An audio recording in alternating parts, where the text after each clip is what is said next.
This may sound crazy. People really thought the internet was a fad. Like actually, right? And I thought everybody would have a website and every company, and they did. Social media really was weird. Like people really didn't want it to happen. They thought it was awkward. They thought it was stupid. They thought it was for just kids. Most people have a social network, right, that they're involved in. There's not a business on earth that's not gonna have NFT infrastructure. It doesn't make any sense. It's technology. Right now, everyone's too fascinated on the art and the collectibles part. That's a tiny thing. Everyone's focused on the art and collectibles with a hint of utility, like I just did with VeeCon. The NFT is a ticket. It's gonna flip. It's utilities with a hint of collectability. Everyone of Delta, your ticket, that might be worth $3 because it has some artist on it, but there's a million of them, right? So, of course they're gonna integrate it. There's no alternative. I think, first of all, their algorithm is based on the interest graph instead of the social graph, which is a huge advantage. And I believe in merit. So my favorite thing is to look at all your TikToks where this video got 17 views, this one got 430, and this one got 1.9 million. That feels like merit. Everybody's Instagram being around the same numbers doesn't feel like merit. And so I think we're intoxicated by the merit of it. They've been very aggressive. They've already won.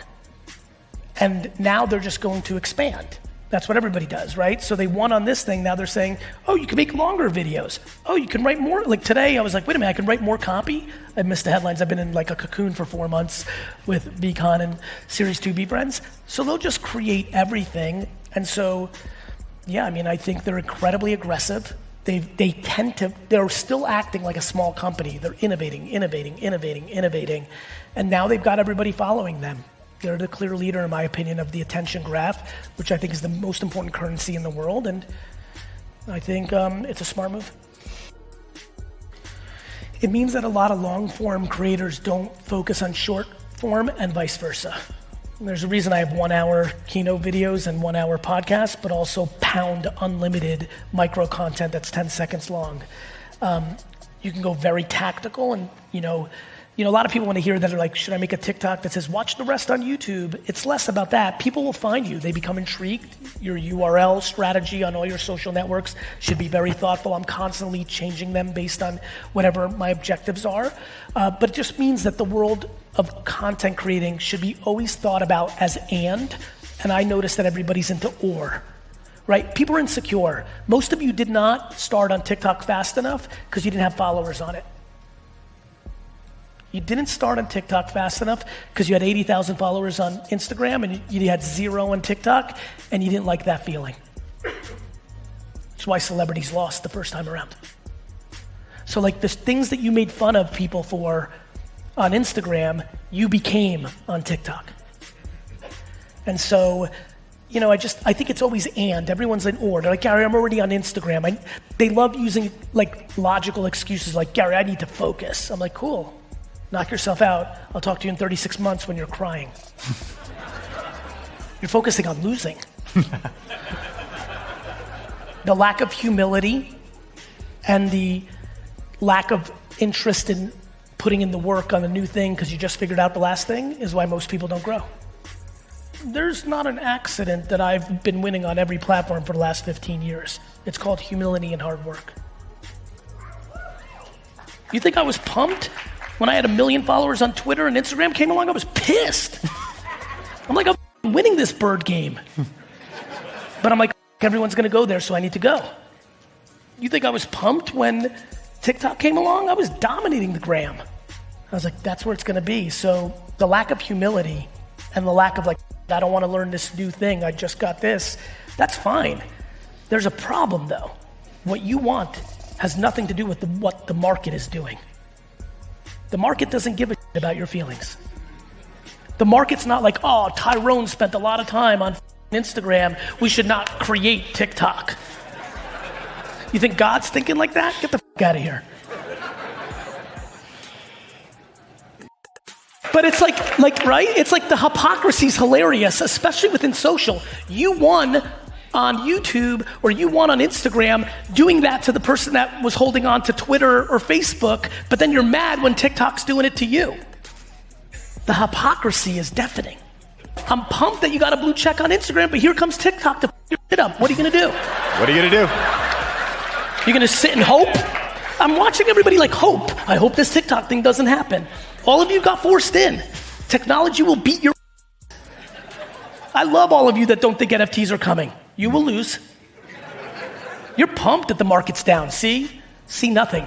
I'll see you in 2027. Let's go, baby.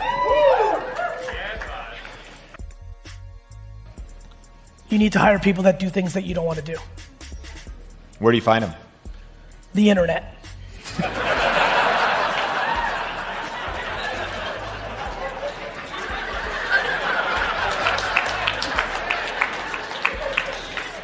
People say things that drive me crazy because they don't want to do it. As if you can't find it. Are you telling me you're at this conference and you can't find people? You don't know what Fiverr is? You don't know how to post on LinkedIn? You don't know how to search terms on Twitter? Like, people come up with excuses. A lot of people don't grow because they want money to buy things. A lot of people's businesses don't grow because they want the business to give them money so they can get a Corvette or a second. This is back to you've got to find the thing you like. Because if you're building a brand or your thing to buy the yacht, you're not going to build a very big thing. I'm just building the thing to build the thing. It's more interesting for me to build the thing than it is. It's like this. Some people love. Actually, here's a great comp. This blew my mind. One of the most stunning things that happened to me in my life. My whole life, I've wanted to be a professional athlete, right?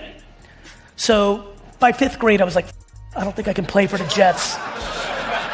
These kids have gotten much bigger and stronger. In fact, I had such good hand-eye coordination that I was killing people in 1st and 2nd and 3rd grade. But somewhere around like 5th grade, I'm like, why is everyone twice my size now? And so I was like, this might not be in the cards, and that's when I decided to buy the Jets. But I was like, if I can't play for it, I'll just own the whole thing.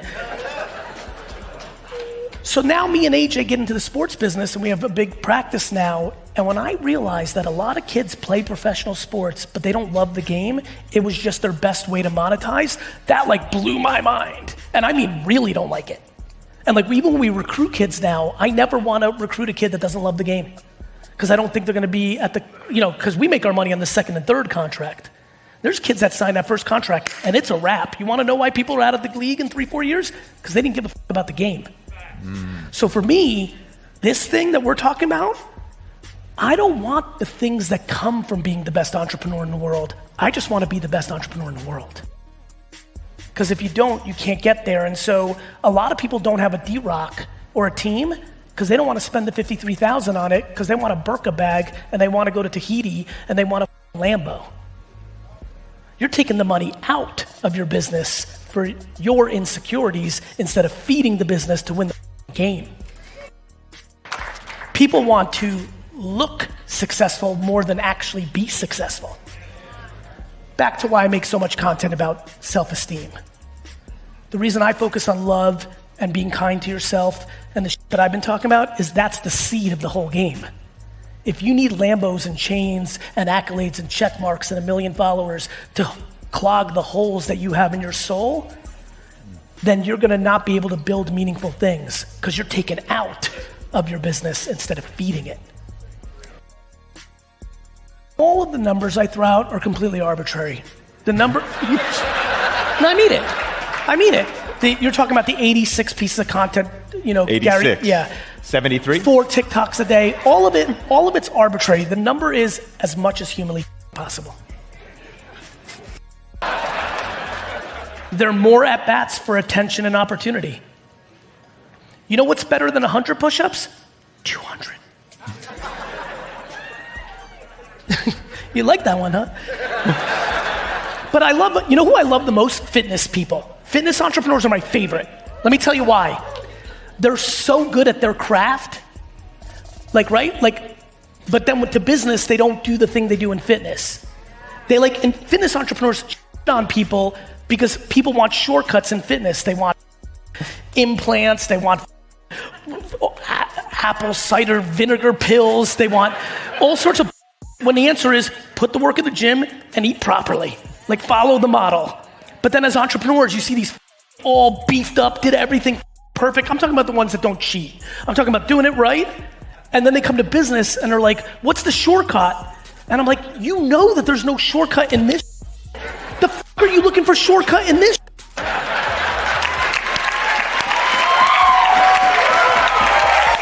Right? They fascinate me because they have such a big chapter of their life they know. Everyone's like, I spent 38 years looking for the shortcut. I'm like, what? They're like, it's go in the gym and eat properly.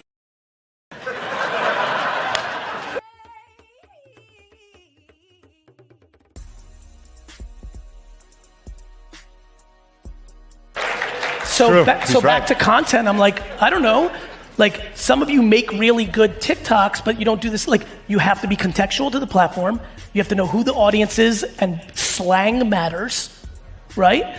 You have to understand, you have to put in the reps, the content output. Like, everybody tries to use social as distribution. They make one piece of content and post it everywhere. That completely doesn't work. You've got to contextualize and post creative for the platform. I've given 3 talks today.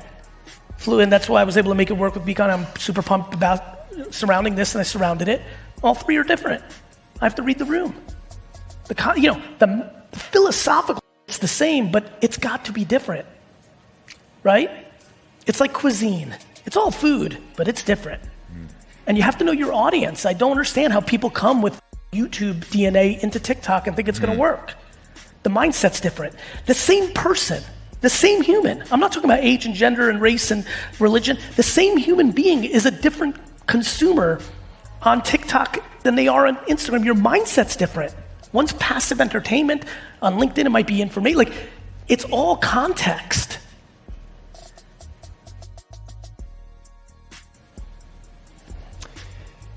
So level 2, Gary Vee, Team Gary Vee. Yes. And so maybe break down, I'm looking, taking advantage of a little bit of advice, how you built the team, how fast you're trying to scale the team. Do you have people running, operating things, editors? At this point, everything, and maybe some people that are really paying attention, my content's a little bit down because VeeFriends and VaynerX is exploding, and I'm like, there's a lot for me to do there, but yeah, I film everything. Yeah. I film absolutely everything, and then we go into post-production. And we strip the audio for the podcast, and we have writers who take the words. Like, everything is me. Even everything has to be me. How many people taking? By the way, that's a real big point. Anybody here who has a social media person post on their behalf and write the copy, to this day, every single word on Instagram, Twitter, TikTok, every single word in the copy is written actually by me. I know people who immediately hire someone to post on their behalf and write the copy as if it's them. That's that apple cinnamon gummies. So obviously I don't make the videos, but half the videos in my WhatsApp with my team right now never get posted because I don't like it. Half. I don't like it. I think they missed the context. I think it's out of context. I don't want to talk about that right now because the world is this, that. And then I post it, me. So, I think that people don't want to do the work. But you can have tons of people around you. We figured out document, don't create. That was the big unlock. Just film everything, post-produce. This is a good reason to start shows. If you look, this might really help a lot of you. Go to YouTube tonight when you get back home, put in my name and sort by lowest views. You will be blown away how many little things I do and have done. No audience, because I wanted just the content from doing the podcast for my post-production. So at this point in my career, it's awesome because I get to win twice. Back in the day, I would do it because I wanted the content. Now it's like a double win because I know me being on a guest on an up-and-coming show really helps them. So I'm giving love and roses and I'm getting my content. But a lot of you say no to because your humility's not in check. I still say yes to that a lot of you pass on because I out-humble you.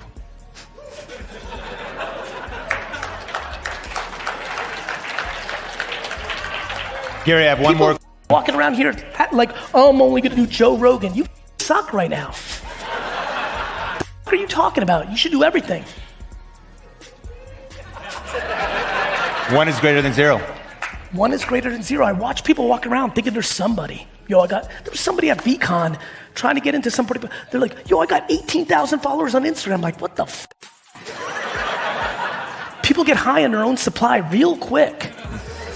Real quick. People walking around here thinking there's somebody because they got 230,000 followers on TikTok. So? Humble the f up. We'll get better. I just hope everybody knows. No, this is important. I want everybody to know, that's not me razzing, that's me loving you. I see a lot of people saying no as if they're somebody. You want to really win? Decide you're nobody. Everything gets real interesting real fast after that.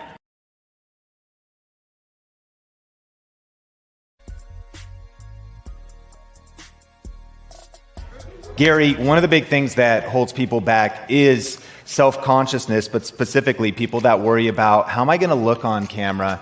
How am I going to sound on camera? What would you say to somebody who's just trembling with fear to get on camera because of those insecurities? I say a lot of things. It's the core foundation of my content.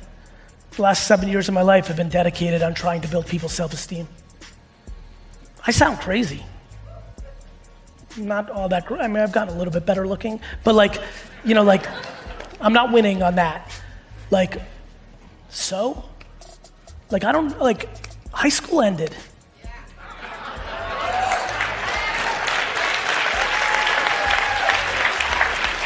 Everybody has zits too. People are I'd laugh when it was like, you really suck at this. I'm like, you suck at too. As if not everybody sucks at it. Everybody in here sucks at so much it's crazy. Right? But you want I'll give you a real answer to what I actually think works. This is a wild answer to this, in my opinion, but I've really started to zero in. I'm gonna help you jump over the hurdle of the fear of how I look, how I sound. Deploy compassion to those who shit on you. I think the reason I'm winning is when somebody says you're an idiot, you're a scam, you're full of shit, you suck, you're ugly, f you. My brain immediately goes to man, for somebody to take time out of their day to come to my profile to try to tear me down because they're hurting so much inside, I only have love for them. I'm aware that we're in a societal place right now where the way we respond to people's hate is with hate back to them. But I just don't have that gear. When I get shit on, I deploy love through the form of compassion. If you're able to do that, you won't hear them. But that's why I've been pounding on humility. The reason I work is because I've got this going on. When I get 1,000 comments, 860 of them are a goat emoji. The other 140 are, you're a scam artist. When you can't hear either, you can move. When you only hear the goat stuff, you become vulnerable to the scam stuff. Too many people want that affirmation, and that's why people become unhappy. If your values are based on people giving you accolades, then you become susceptible to the teardown. I'm just attached to both. Can't hear you, I'm on the field. The f am I gonna worry about you cheering or booing? I'm on the field, you're eating popcorn.